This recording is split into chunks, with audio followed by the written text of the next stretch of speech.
Bastiat often talks about the seen and the unseen.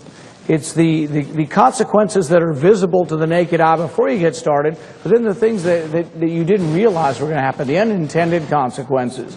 It's sort of like saying, well, if government, well, let's have government build the hospitals. Let's have government hire the doctors. Let's have government build everything. And we'd see all these bright, shiny things, but we wouldn't see where the money came from, where the money wasn't spent, where the economic growth could have occurred.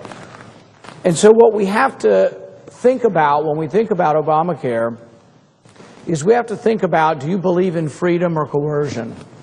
Obamacare is riddled with mandatory. Mandatory this, mandatory that. I think there are several hundred mandates.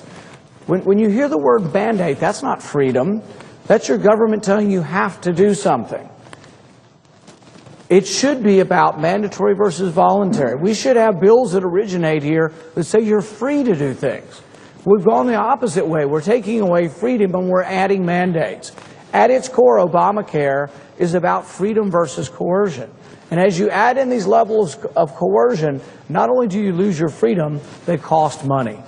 So it becomes more expensive. So we took a healthcare system where 85% of the people had insurance, and we made it more expensive for everybody. We made it more expensive by mandating what goes into the insurance.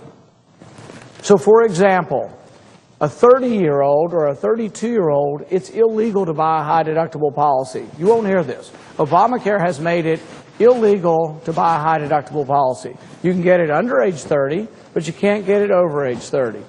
Why would you want a high-deductible policy? Maybe you're a plumber in your own business, and you want to have a $5,000 deductible so you can pay $1,000 a year in premiums, or $2,000 in premiums. But how do you ever get there? You can't get there unless you allow freedom. You need the freedom of the marketplace. Instead of limiting it, realize what you're getting.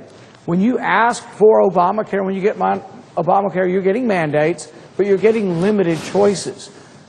Freedom means choices. Mandates, coercion mean less choices. The exchanges will be very few choices.